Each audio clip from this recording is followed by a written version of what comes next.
Welcome to today's episode. I am Rob Dial, and today we're going to be talking about how to find your passion. And this is a question that I am asked tons of times by my podcast listeners, by my people that I'm in group coaching with, people that I do one-on-one coaching with, is how do I find my true passion?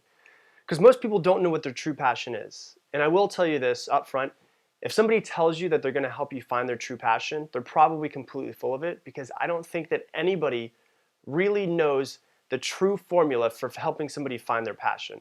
I do know this. There's a couple tips that I can give you on how to possibly find your passion, and it might help you along the way as well. What I usually tell people is this. You'll usually find a passion, some sort of passion, and something that you could pursue as a passion to make money at the crossroads or the intersection of what you're good at and what you love to do. So what is something that you're good at? What is something that you love to do? What is something that you would do for free and might do for free right now in order to pass the time that you find that's fun? Because there's a ton of different ways to make money. Once you get outside of the corporate world or working for somebody else, what you'll find is there's a ton of ways that you can make money. And some people make crazy amounts of money doing things that you'd never think of. Some people make millions of dollars putting up YouTube videos. Some people make millions of dollars playing video games. Some people make millions of dollars doing all of these crazy things, selling stuff on Craigslist. None of those might be your passion, but it shows you that there's tons of different ways to make money once you step outside of the box and realize that you don't have to be employed by somebody else. So to answer your question, if your question is, how do you find your passion? A couple steps that you could possibly take that might help you is to think about, what do you love to do now? What do you love to do? What do you do in your free time? Another thing that you could think about is, what did you used to love to do as a kid? Before you got into college, before the real world hit you, before you had kids, before you had a real job, all of these things, what did you love to do as a kid? And what would you have fun going back and doing again? And maybe later on down the road you could find a way of making money at it. Here's what you have to realize though. You don't want to go in with the intention of making money. What you want to go in with is, how do you find something that you're passionate about? And that could be something that you did as a kid. It could be something that you haven't even done yet. If you're trying to find something that you're passionate about, one of the questions that I have for you is, when was the last time you stepped outside of the box and stepped outside of your comfort zone and did something that you've never done before?